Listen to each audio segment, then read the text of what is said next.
Halo, kembali lagi pada sesi kedua setelah break azan Isya tadi. Sekarang, mana? Kita akan lanjutkan ya. Mana ini gambarnya? Nggak ada. Udah berapa nih? Oh, ada Egi, ada Meli. Oke, kita lanjutkan. Kenapa? Nunggu banyak. Apanya? Nggak nunggu banyak. Oh, enggak lah. Mereka juga bisa nyimak nanti di YouTube kan? Kan saya up di YouTube. Oke, kita lanjutkan. Sekarang adalah proses membuat masuk akal event yang terjadi dan menjadi unit analisisnya kajian kebijakan politik internasional. Proses pendekatan rasionalitasnya. Lah, proses pendekatan kita memahami atau membuat masuk akal event itu ada dua, yakni pendekatan rasionalitas normatif dan pendekatan rasionalitas empiris. Nah, kalau pendekatan yang normatif ini, seperti yang disampaikan oleh Meli tadi, apakah putusan tadi itu, apakah decision-nya, putusannya itu tadi, putusan yang kita buat, putusan yang dibuat oleh seorang individu yang kebetulan menjadi presiden suatu negara, relevan dengan tujuan yang ingin dicapai, tujuan dalam kebijakan politik internasionalnya. Relevan nggak? Nah, ini adalah pendekatan rasionalitas normatif dan banyak dilakukan. Mungkin sama banyaknya dengan empiris ya. Cuma kalau tadi saya tanya ke Meli, Meli melakukan pendekatan ini gitu untuk mengetahui dia bisa mencerna putusan orang lain itu menjadi masuk akal dalam pikirannya. Saya nggak tahu apakah kalian melakukan rasionalitas normatif. Saya kadang melakukan ini sih, ketika menurut saya tidak perlu untuk menanyai orang lain atau tidak perlu meminta pendapat orang lain. Paham? Paham nggak? Kalian kadang kalau mau memahami putusan yang dibuat oleh orang lain kan bisa kalian mengambil kesimpulan sendiri, menilai sendiri, ya kan? Bisa kalian juga tanya kepada orang lain. Misal gini nih, kenapa ya Bu Reni memutuskan mata kuliahnya dilakukan menggunakan Zoom? Kira-kira apa jawabannya?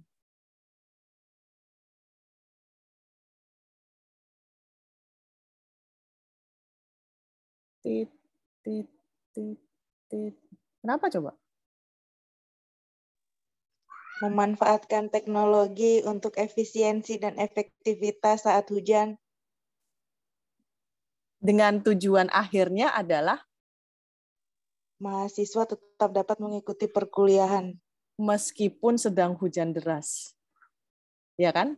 Nah, itu adalah contoh yang sangat istimewa sekali dari yang nomor satu. Bagaimana putusan saya untuk kemudian mengalihkan perkuliahan ke Zoom, bukan lagi tatap muka, karena saya ingin meskipun tetap hujan deras, nah ini kan berkaitan dengan tujuan kan, mahasiswa tetap bisa mengikuti perkuliahan saya tanpa terganggu, kecuali nanti mati lampu.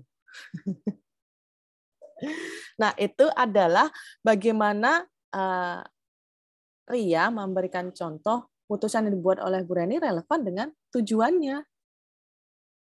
Ada nggak penjelasan lainnya? Kayaknya nggak ada ya. Nggak ada kayaknya. Atau penjelasannya agak berbeda gini. Putusan Bu Reni untuk putusan Bu Reni untuk mengalihkan pembelajaran tatap muka menjadi Zoom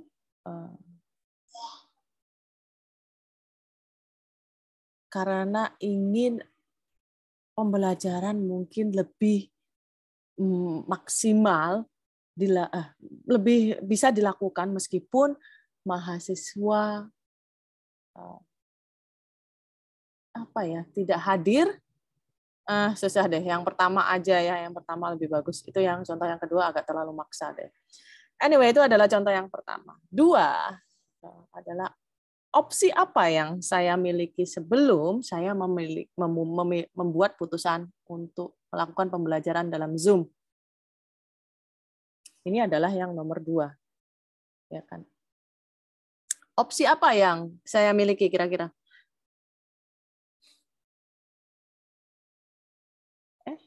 Nggak ada ini. Nah, opsi apa yang saya miliki? Apa ya kira-kira? Ayo Gi. Atau Mbak Elok lah. Gi udah saya tanyain tadi. Ayo Mbak Elok. Ada peristiwa yang misalnya angin dan hujan membuat saya kemudian mengambil putusan perkuliahan tidak dilaksanakan secara tatap muka. Kira-kira opsi apa yang saya miliki sebelum saya sampai pada putusan itu? Opsinya. Iya, opsinya, pilihan-pilihannya. Di record Bu satu. Oh, di record. Oh iya. Betul. Terus? Benar, di record. Jadi iya. fungsinya biar ini sih, ketika ada mahasiswa yang paketannya habis, dia tetap bisa mengikuti ini mata kuliahnya Bu Reni itu, Bu. Oh iya, benar. Jadi misalnya saya record sendiri, nanti saya unggah di YouTube atau saya sebarkan, terserah mahasiswanya dia mau melihat kapan ya. Itu opsi yang pertama, benar. Yang kedua mungkin kedua apa ya? Opsi yang kedua. Yang kedua adalah Bu Reni tetap maksakan pembelajaran tatap muka, ya enggak? Kan masuk opsi kan? Betul. Meskipun hujan deras, angin kencang gitu kan, samudra bergelora, kilat menyambar-nyambar, itu tetap aja saya masuk gitu, masuk ya kan? Tetap saya masuk dan saya meminta mahasiswa juga masuk gitu ya. Itu kan opsi juga. Apa lagi? Apalagi opsinya yang saya miliki? Siapa kek? Enggak apa-apa. Mbak Ella udah mencoba jawab tadi. Mungkin ada yang kepikiran yang lain?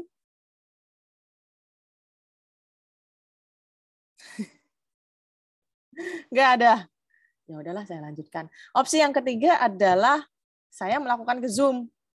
Ya kan? Itu adalah opsi yang ketiga. Opsi yang keempat adalah tidak menyelenggarakan perkuliahan. Ya kan? Kita itu kalau mau ngambil putusan, apalagi putusan penting dalam hidup, kita harus memikirkan opsi-opsi yang kita punya dong, gitu loh. Jangan nunggu kepepet gitu kan.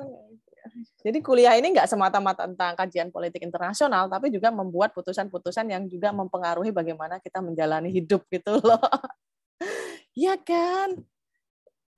Apa sayanya ya terlalu mikir ya, apa-apa kayak saya rinci dulu opsinya apa gitu. Enggak kan? Ya ada sih, ada.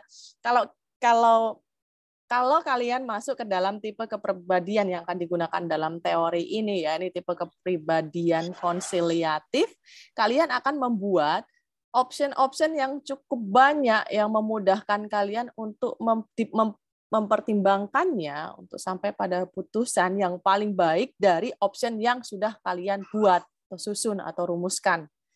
Itu adalah tipe kepribadian konsiliatif. Tapi kalau ekspansionis, enggak. Dia tuh optionnya tuh dikit. 1, 2, 3, atau 1, 2 aja. 1, 2, 3, 4. Enggak sampai lah bikin sampai 7 atau 10 gitu. Akhirnya kan kalau optionnya sedikit, cara mikirnya kan cepat. Ngambil putusannya cepat. Tapi kalau optionnya banyak kan ngambil putusannya kan lama. Gitu. Banyak pertimbangan. Gitu. Itu kalau ekspansionisme, dia bikin optionnya itu nggak sebanyak yang konsiliatif. Nanti kita akan sampai ke sana, ke teorinya. Itu ya. Ada lagi pendekatan rasional normatif yang mempertimbangkan saya ngambil putusan dari opsi-opsi berdasarkan keuntungan mana ya, opsi mana yang paling banyak memberi keuntungan dan opsi mana yang paling banyak memberi kerugian. Ada nggak yang berpikir kayak gitu? Pernah nggak melakukan itu? Ketika kalian gagal untuk mengkaitkan, merelate antara putusan kalian dengan tujuan yang kalian inginkan, atau akhir dari yang kalian harapkan, maka kalian akan pindah ke cara berpikir berikutnya. Cara berpikir berikutnya adalah berapa banyak opsi yang saya miliki. Saya buatlah opsi-opsi ini sudah. Terus kemudian mana yang paling srek. Nah, itu yang jadi putusan. Ada lagi pendekatan yang ketiga. Ada banyak opsi yang kita punya, terus kita milih gitu kan. Mana yang paling banyak memberikan keuntungan dan memberikan sedikit kerugian. Itu yang akan kalian ambil. Kan gitu kalian mikirnya. Atau jangan-jangan nggak seperti itu. Kalau misalnya belum seperti itu, setidaknya sekarang kalian bisa memikirkan bagaimana kalian membuat putusan dari rumusan-rumusan yang kalian buat lah ya, itu salah satu jadi ilmunya lah kira-kira. Jadi kajian politik internasional itu sebenarnya mata kuliahnya sulit dan rumit, tapi sebenarnya bermanfaat sih buat diri sendiri. Terus ada lagi, nggak cocok lah yang ketiga ini. Advantage, keuntungan dan kerugian nggak cocok. Saya milihnya option berdasarkan mana yang paling sedikit saya harus berkorban. Paham nggak? Mana sih yang saya paling sedikit biaya yang harus saya keluarkan? Mana sih yang paling sedikit yang mesti saya korbankan? Kan kadang mikir gini ya, lihat Bu Reni dari jauh, saya kalau kelihatan Bu Reni itu terus Bu Reni ketemu saya itu kira-kira nanti bakal disuruh-suruh deh sama Bu Reni. Optionnya adalah saya harus pertama, kalau misalnya saya tidak bisa menghindari Bu Reni, saya harus membuat alasan-alasan yang terlihat masuk akal. Itu adalah option, ya kan? Dan kerugian, misalnya apa yang harus saya korbankan? Saya korbankan adalah saya harus pinter berbohong dong, saya harus pinter ngeles dong, gitu. Dan saya harus benar-benar meyakinkan kalau apa yang alasan yang saya berikan pada Bu Reni itu masuk akal, ya kan? Itu kan soal biaya yang harus dikeluarkan, apa yang harus kita korbankan. Enggak wes. Atau saya pilih jalan yang jauh. Kalau Bu Reni ke utara, saya mau ke selatan. Kalau saya ke selatan, saya menempuh jalan lebih jauh. Itu adalah sesuatu yang harus dikorbankan gitu. Kalian harus menempuh jalan yang lebih jauh. Itu adalah sesuatu yang harus dikorbankan. Kalau kalian rela ngambil itu, ya go ahead, lakukan saja. Tapi kalau aku males banget sih, mager banget jalan jauh hanya untuk menghindari Bu Reni gitu. Saya tak ini aja. Nggak apa-apa Mbak Elo. Saya nggak apa-apa, daripada aku mager jauh, mending tak hadapin aja Bu Reni. Kalau ketemu ya nggak apa-apa, saya hadapi. Kalau nggak ketemu ya alhamdulillah gitu kan. Ketemu nggak ketemu saya syukuri gitu.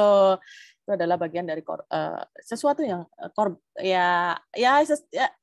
yang mesti kita korbankan lah ya untuk kemudian mengambil suatu putusan. Atau manfaat apa sih? Mana yang lebih banyak memberikan manfaat? Ya hampir mirip ya 3 dan 4, tapi ada bedanya tipis-tipis. Bedanya adalah kalau kalian menggunakan 3, konsep yang harus digunakan untuk menjelaskan itu hanyalah keuntungan dan kerugian. Jangan sampai muncul yang namanya sesuatu yang harus dikorbankan. Jadi caranya membedakan analisis pendekatan normatifnya adalah konsepnya gitu. Ketika kalian menggunakan yang keempat, ngomong soal apa yang mesti kalian korbankan, jangan sampai kalian ngomong soal keuntungan. Jangan sampai ada kata keuntungan, jangan sampai ada kata kerugian, karena itu 2 konsep yang menjadi milik yang ketiga gitu. Meskipun 3 dan 4 ini tipis-tipis lah ya bedanya, hampir kita nggak bisa membedakan sama sekali. Setidaknya itu adalah 4 pendekatan rasionalitas normatif. Oke. Sama-sama akhirnya adalah decision. Nah, bagaimana sih teorinya? Itu tadi pendekatan ya, beda ya sama teori. Teori ini adalah generalisasinya. Yang terjadi secara umum kalau kalian memilih pendekatan rasionalitas normatif adalah kalian cenderung mengambil putusan yang sudah disarankan, atau mengambil putusan yang sudah standar. Kalau saya nggak suka sama Bu Reni, saya nggak mau ketemu sama Bu Reni, maka standar putusan saya adalah saya harus menghindari Bu Reni dengan cara apapun. Itu adalah standarnya. Kalau yang diambil bukan standar, maka itu masuk ke pendekatan rasionalitas empiris. Kolom sebelahnya ini, kita nanti akan sampai ke sana. Gitu ya. Jadi kita ngomongin soal standar penilaian kita. Saya nggak suka nih sama siapa enaknya ya, nggak enak lah kalau nggak saya ngomong nggak suka sama Pak Basif. Saya nggak suka sama Yongki.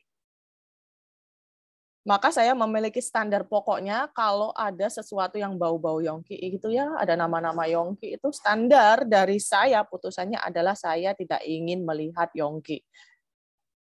Apapun yang terjadi, itu adalah standar.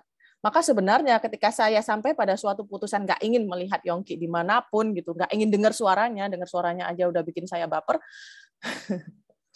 maka itu sebenarnya saya sudah melakukan yang namanya pengambilan putusan menggunakan pendekatan rasionalitas normatif. Jadi udah normatif aja, secara normal saya ngambil putusan itu, secara standar saya ngambil putusan itu. Jadi kayak secara standar, Presiden pasti ngambil putusan seperti di sana gitu. Kalau Bu Reni dengar nama Yongki, ini kira-kira langsung nggak ada deh mata kuliahnya itu, langsung kayak Bu Reni langsung nggak mau deh menyelenggarakan mata kuliahnya. Itu udah standarnya Bu Reni. Nah, itu berarti yang namanya putusan yang dibuat oleh Bu Reni menggunakan pendekatan rasionalitas normatif. Ya kan? Gitu. Pahami aja sekarang kalau kalian mulai mengambil putusan, apakah kalian melakukan pendekatan normatif atau malah pendekatan empiris. Terus apa itu teorinya ya? Teori kan ngomong soal generalisasi dong, kesimpulan yang banyak dilakukan oleh orang lain. Mainstream lah ya, tindakan paling mainstream gitu ya.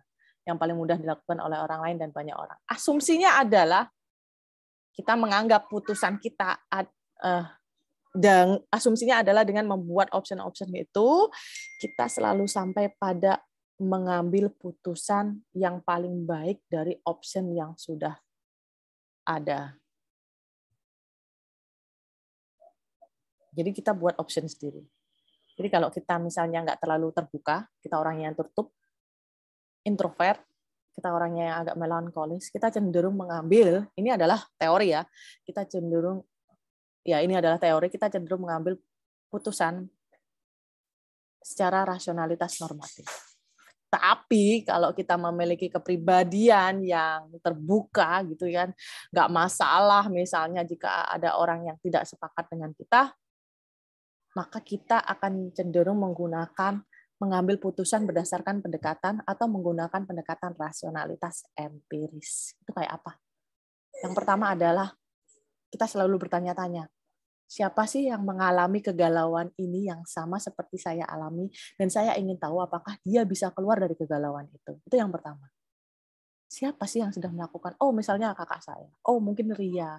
Oh, mungkin dosen A. Oh, mungkin dosen B. Maka saya mendatangi dosen A, B, dan kakak saya, dan Ria, misalnya bertanya kayak, kamu pernah nggak sih mengalami seperti ini sama saya? Kamu pernah nggak sih dalam situasi yang sama seperti saya? Pernah nggak sih galau kayak gini seperti saya? Oh iya, pernah. Gimana? Cerita dong. Cerita. Terus gimana akhirnya? Terus kamu ngapain aja? Nah, itu yang disebut dengan pendekatan rasionalitas empiris, ngambil putusan berdasarkan pengalaman yang dilakukan oleh orang lain. Wawancara lah ya. Atau malah observasi. Malah observasi yang kedua. Apa sih yang kamu tahu ketika kamu diginiin sama orang lain? Terus kamu gimana? Kapan kamu diginiin? Itu adalah yang kedua. Oke. Jadi kita kayak tanya ke orang lain dulu gitu. Saya mengalami hal yang sama, tapi saya malas mikir sendiri. Misalnya ya orang-orang ekstrovert agak-agak kayak gitu, orang kayak easy going gitu kan ya, meskipun ada yang nggak easy going juga. Kemudian tanya-tanya gitu. Itu yang kedua. Yang ketiga, terus kamu dapat dalam situasi seperti itu gimana gitu? Kamu misalnya, kamu dengar nggak sih si Egy lagi ngomongin kamu jelek kayak gini? Gimana sih pendapatmu gitu? Masa sih? Nah, itu adalah bagaimana seseorang menginterpretasikan situasi. Situasi itu juga informasi di sekeliling mereka gitu. Tanya, kamu kalau misalnya nggak disukai sama Egy gimana gitu? Ya nggak apa-apa, aku udah biasa nggak disukai oleh orang lain, nggak disukai sama Egy ya nggak masalah, nambah satu kok gitu kan. Kalau berkurang satu itu pasti aku bertanya-tanya, kenapa ya kok Egy nggak suka, which is Egy jadi suka sama saya? Kenapa Meli jadi nyaman sama saya? Nah, itu adalah suatu pertanyaan yang muncul kalau kita menggunakan rasionalitas empiris. Terus yang keempat, kamu kalau lagi situasi kayak gitu, apa sih yang kamu pikirkan? Terus kamu mau gimana? Apa nanti yang kira-kira mau kamu lakukan? Kalau nggak disukai sama Egi ya sudahlah, itu terima apa adanya gitu. Kalau misalnya kemudian Egi bilang aku salah, ya aku minta maaf. Mungkin aku akan tanya, aku salahnya di mana, saya salahnya di mana gitu kan. Lah itu adalah option apa sih yang menurutmu cukup realistik dilakukan gitu loh. Tetap tanya pengalaman orang lain, tanya pendapat orang lain, itu pendekatan empiris. Tanya apa yang dipikirkan orang lain, tanya bagaimana orang lain itu membuat masuk akal dari situasi yang kita tanyakan, kayak gitu. Terus yang kelima adalah bagaimana kamu menilai opsi-opsi yang kamu buat. Kayak gini lagi curhat nih. Jadi yang rasionalitas empiris itu istilahnya sesi curhat lah ya. Sesi curhat, lagi curhat nih.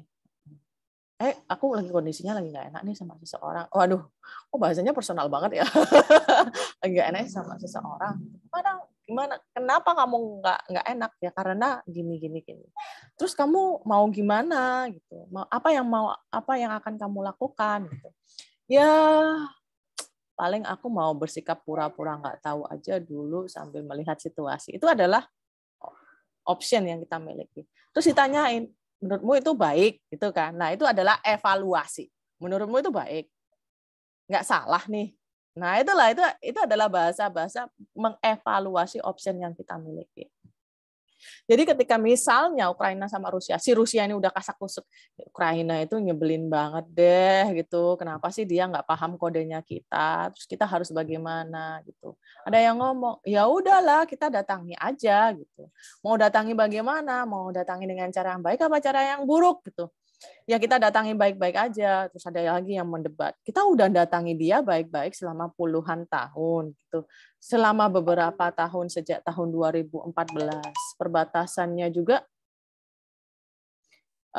daerah-daerah kita juga sudah mulai bersabar ketika ada orang-orang yang mendukung kita, Rusia, ternyata mendapatkan perlakuan yang diskriminatif itu. Kita udah menahan-nahan diri nih. Cuma agak nggak tega juga melihat orang-orang yang pro dengan kita mendapat perlakuan diskriminatif padahal itu masih warganya gitu.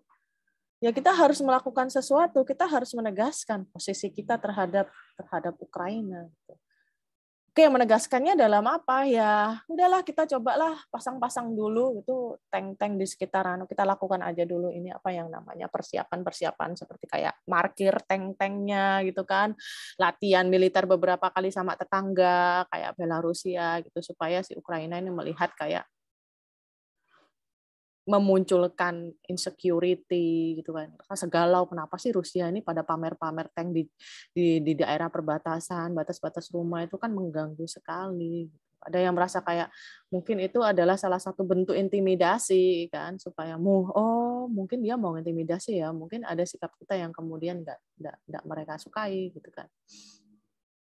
Terus ada yang tanya, baik nggak sih memobilisasi militer kalau kita pakai cara yang buruk? Nggak apa-apa wes. Kita nggak punya opsi yang paling baik lagi. Kita juga paling akhir juga nggak ingin Ukraina itu meninggalkan geng kita kayak gitu kan, meninggalkan geng kita. Jadi ya paling buruk adalah tujuan dari kita melakukan ini adalah kita nggak ingin bekas sahabat kita meninggalkan kita sepenuhnya dan berpaling menjadi musuh kita. Gitu. Jangan sampai hal itu terjadi. Gitu. Ya udah kalau gitu kita melakukan hal yang buruk ya. Itu adalah pilihan yang paling baik di antara pilihan yang buruk. Iya, itu adalah evaluasi. Itu adalah nomor 5. Oke, ya udah memobilisasi dan terjadilah yang sekarang. Ya kira-kira kan kayak gitu simpelnya atau rumitnya. Oke, bear with me ya beberapa menit lagi. Nah, proses pengambilan putusan sendiri dalam pendekatan rasionalitas empiris itu adalah sesuatu yang paling menarik untuk jadi objek investigasi. Karena jawabannya selalu tidak bisa mainstream. Jawabannya selalu di luar penjelasan karena kita tidak menjadi bagian dari studi kasusnya. Kalau misalnya kita bagian dari studi kasusnya, ya kita akan lebih mudah menilai dari apa yang kita lihat, dengar, dan alami. Gitu. Tapi karena kita berada di Indonesia, kita hanya bisa membuat asumsi-asumsi yang paling enggak cukup masuk akal dan bisa diterima, atau ilmiah atau logis. Gitu kan.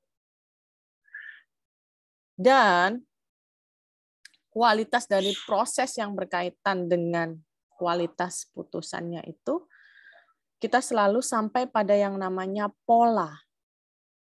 Kalau kita sering mengalami, kalau kita sering perang, biasanya kalau kita sering perang, itu maka terdapat pola-pola pengambilan putusan yang bersifat general. Oh, kalau misalnya Bu Reni menyelenggarakan mata kuliah itu pastilah ada nilai-nilainya dalam tanda kutip yang membuat Bu Reni itu menjalankan mata kuliahnya agak unik. Jadi ada polanya.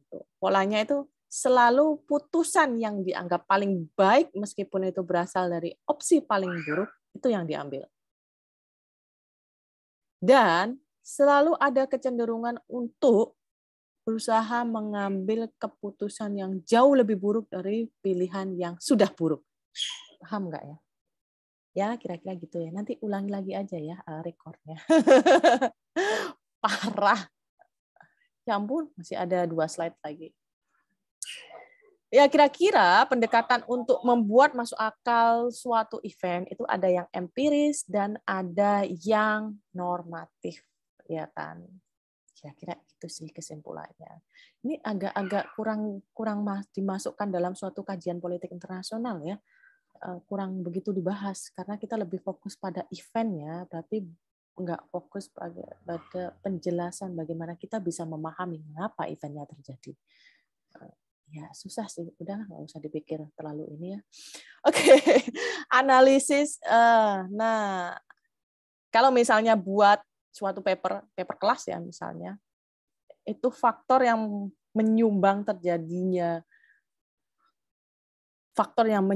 terbentuknya opsi-opsi. Dari opsi itu kemudian mengambil satu putusan, kemudian putusan itu ditindaklanjuti menjadi suatu tindakan dan memberikan dampak, itu adalah unit eksplanasinya. Jadi kalau ketemu unit eksplanasinya, maka menjawab pertanyaan penelitian atau menjawab rumusan masalah. Rumusan masalah itu isinya unit analisis. Pertanyaan penelitian itu isinya bagaimana unit eksplanasi itu bisa menjelaskan dan menjawab rumusan masalah itu tadi. Hasil dan pembahasan menjawab pertanyaan penelitian. Kalau menggunakan pendekatan yang saya sampaikan ini, maka dalam menjawab pertanyaan penelitian harus berisi faktor-faktor yang berkontribusi terhadap perumusan pilihan-pilihan yang dimiliki oleh seorang individu atau negara sebagai bagian dari suatu sistem, putusan yang diambil, tindak lanjutnya sebagai suatu tindakan, dan outcome luarannya.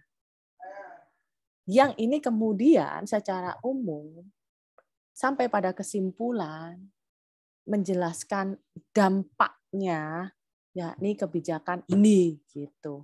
Dampak itu adalah unit analisisnya. Faktor-faktor itu adalah unit eksplanasinya. Jadi ini unit eksplanasi, ini unit analisis. Memetakannya seperti itu. Mungkin nggak terlalu paham ya, nggak apa-apa lah. Tapi sebenarnya metode ini bisa digunakan tidak hanya di kajian politik internasional, di kajian publik juga bisa sih. Bisa. Kalau unit analisisnya adalah kepemimpinan ya. Itu yang bukunya bagus sekali itu loh ya. Nah, ini kita udah bicara unit eksplanasi dari masing-masing level analisis. Perhatikan baik-baik ya. Cognitive process dan leader personality dan orientation ini adalah unit analisis dari level analisis individu. Jadi kalau kalian ingin mempelajari kepribadiannya Putin, maka harus muncul yang namanya penjelasan yang berisi bagaimana proses kognitif di dalam kepalanya Putin, meskipun kita nggak wawancara dia, kita nggak mewawancarai dia ya. Kalau kita mewawancarai dia langsung dapatkan rekam medisnya, itu artinya kita menggunakan pendekatan psikologis. Tapi karena kita menggunakan pendekatan psikoanalisis, jadi kita hanya berdasarkan pada event-event data atau historical event. Itu ada di bab 1.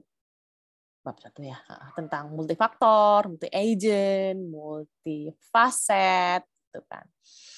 Terus sistem level analisis negara. Level analisis negara berarti menjelaskan apa yang terjadi di dalam negara itu yang mempengaruhi suatu negara mengambil suatu kebijakan politik luar negeri, politik internasional. Apa? Dinamika grup kecil. Ini ring 1, proses organisasi. Proses organisasi ini berarti proses bagaimana kebijakan itu dibuat. Harus melalui, kurang 10 menit, harus melalui apa, pertimbangan yang mana, lewat departemen mana, lewat kementerian mana, itu adalah organisasional proses. Ada lagi politik birokrasi. Politik birokrasi ini ngomongin soal berapa banyak sih kalau mau perang, berapa banyak sih anggarannya. Kita punya anggaran yang kita kuat perang berapa minggu sih? 1 bulan, 2 bulan, 3 bulan cukup nggak sih? Gitu. Lah itu soal materinya ya, birokratik politis. Kalau organisasi proses itu lebih ke non materinya, non fisik. Identitas dan kulturnya, apakah kita adalah negara yang suka berperang atau kita negara yang suka diem aja ketika disenggol? Ada kan negara yang kayak gitu. Kultur identitas yang membentuk negara itu. Terus kemudian bagaimana kontestasi. Kontestasi ini kayak persaingan antara orang yang pro dengan kebijakan berperang sama pro diplomasi. Kontestasinya ini seperti apa? Bagaimana lobby-lobbynya? Bagaimana negosiasi-negosiasinya? Jadi yang dijelaskan adalah yang seperti itu. Nah, kalau national attributes ini masuk ke level analisis sistem. 2 ini sampai. Enggak. National attributes ini masuk ke level analisis negara. Masih. Apa sih yang membuat Rusia kemudian pede banget sih memobilisasi militer ke Ukraina? Oh jelas, angkatan bersenjatanya lebih kuat daripada Ukraina. Jauh lebih kuat, jauh lebih berpengaruh, jauh lebih lengkap, jauh lebih modern, dan keahlian taktis strategisnya pasukannya juga jauh lebih berkualitas. Ya, KGB tahu kan KGB itu saingannya CIA, seru banget mereka. Lihat aja lah film-filmnya science fiction itu akan, kalau melihat film-film bagaimana KGB ini memiliki hubungannya sangat mesra dengan CIA dalam tanda kutip. Kira-kira kalian punya gambaran seperti apa sih badan intelijennya Rusia? Keren banget badan intelijennya Rusia itu, seru. Terus yang level analisis negara itu cuma 1. Ini. Bagaimana posisi negara itu dalam tatanan dunia internasional. Kalau punya power, bagaimana distribusi powernya? Apakah dia negara yang sangat berpengaruh atau biasa-biasa aja? Nah, kayak gitu. Kalau biasa-biasa aja mau bicara paling keras pun nggak ada yang nganggep gitu, karena nggak punya posisi penting, nggak punya jabatan lah ya dalam tatanan dunia internasional, kira-kira kayak gitu. Makin punya jabatan, ngomong dikit aja atau nggak ngomong aja itu berpengaruh banyak loh. Nah, itu bedanya antara negara yang sangat berpengaruh dalam tatanan dunia internasional dan tidak. Nanti kita akan sampai ke sana dalam bab-bab selanjutnya, tapi kira-kira gambaran tentang unit analisis dan unit eksplanasi itu seperti itu. Saya masih punya waktu 6 menit lagi untuk tanya-jawab. Mari kita tanya-jawab. Saya nggak tahu apakah kalian masih bersama dengan saya. Mungkin ada yang mau bertanya, saya yang menjawab. Ini kayak lagi kuliah psikologi ya. Kita kayak lagi kuliah psikologi ya, iya nggak sih? Bu Rani mau nanya. Ya, tanya. Oh, yang banyak. G20 itu kan terlagi mau diadain di Indonesia. Iya. Terus, iya. Makanya Pak Presiden Jokowi itu pakai kaos G20 ya? Iya. Terus. Nah, dilemanya ini sekarang beberapa negara menolak siapa sekarang Rusia itu untuk datang, tapi presidennya mau datang, sudah mengkonfirmasi mau datang. Nah, ini yang dalam ilmu kebijakan politik internasional yang berhak untuk menentukan boleh datang, boleh enggak, atau nggak boleh datang, nggak boleh enggak. Apa Indonesia ikut andil, Bu? Oh, karena si Rusia ini memobilisasi militer ke Ukraina, maka ada permintaan anggota G20 agar Rusia nggak diundang. Iya, nggak boleh datang gitu. Kalau bisa dikeluarkan. Tapi presidennya ngomong, saya mau datang. gitu ya. Ya, saya sudah konfirmasi, saya datang gitu. Iya. Wah. Seru banget ini. Ini langsung membuat Indonesia dalam posisi paling sulit nih. Iya kan? Iya, makanya nggak makan nangkanya, kena getahnya. Iya, bener. Ini posisi yang paling sulit. Ini sangat sulit sekali. Dan Indonesia ya harus mengambil sikap. Dan saya yakin Bapak Presiden Jokowi itu bukan seseorang yang sembarang memutuskan begitu saja. Dia orang yang sangat pertimbangan banget. Kira-kira kalau misalnya ada putusannya kan nerima atau enggak nih. Kalau misalnya enggak nerima, itu apa yang akan terjadi. Dan kalau misalnya menerima, apa yang akan terjadi. Ini adalah sesuatu yang sekarang menjadi PR-nya Bapak Jokowi untuk berdiskusi, saya yakin dengan berbagai. Nah, ini ada yang namanya small group dynamics. Dalam tipe kepemimpinan yang konsiliatif, maka seorang pemimpin dia akan lebih banyak mempertimbangkan, dia bikin opsi-opsi. Nah, untuk bikin opsi-opsi dia akan berdiskusi. Kalau saya yakin Bapak Presiden Jokowi ini pasti akan berdiskusi dengan semua lini dan semua orang yang paling ahli di bidang politik luar negeri. Paling pasti Kementerian Luar Negeri diajak ngomong, Menteri Luar Negeri pasti diajak ngomong, yang bagian politik, kerjasama politik itu pasti diajak ngomong, Menko-nya ini pasti diajak ngomong, duta besar Rusia juga pasti diajak ngomong, duta besar negara-negara yang kemungkinan memprotes opsi kebijakan yang akan diambil oleh Bapak Presiden Jokowi juga akan diajak ngomong. Jadi ada banyak orang yang akan diajak ngomong, dimintai pendapat oleh Bapak Jokowi. Proses ketika ada banyak orang yang akan diajak ngomong sebelum sampai kemudian Bapak Presiden Jokowi ini ngambil suatu keputusan, itu adalah option-option yang dibuat. Ya kan? Semakin banyak optionnya, maka pengambilan keputusan akan lama. Nah, semakin banyak orang yang diajak ngomong, ini mewakili yang kita sebut dengan small group dynamics. Di mana tadi ya small group dynamics? Sebentar, small group dynamics itu ada di, kalau kita mau meneliti dan menjawabnya menggunakan level analisis negara, itu ada di sini. Small group dynamics. Jadi itu bagaimana teori koalisinya. Pasti Bapak Jokowi ini akan ngomong sama partai-partai berkoalisi, terutama DPR Komisi 1, dia yang membidangi politik luar negeri. Itu pasti akan diajak ngomong rapat.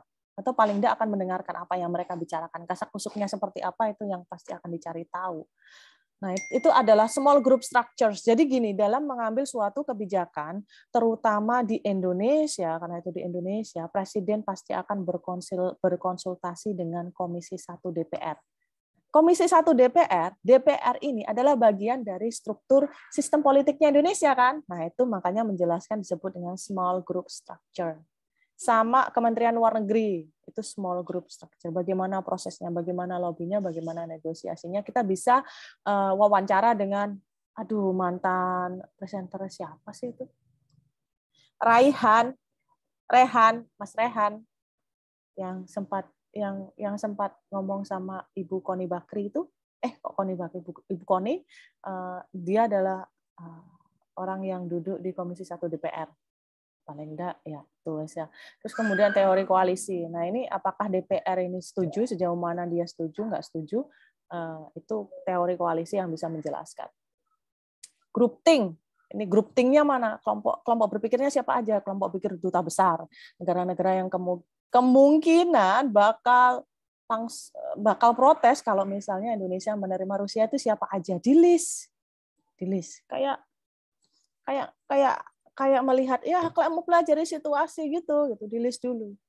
Kira-kira nanti apa sih yang bakal dikomentarin? Gitu kan. Ini susah banget. Ini pas juga G20 di Indonesia, ini situasinya sulit banget.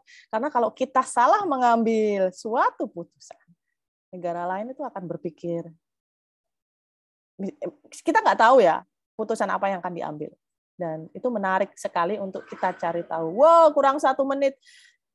Kita lanjutkan ke sesi ketiga ya, karena pertanyaannya bagus. Saya tutup dulu. Saya bagikan linknya.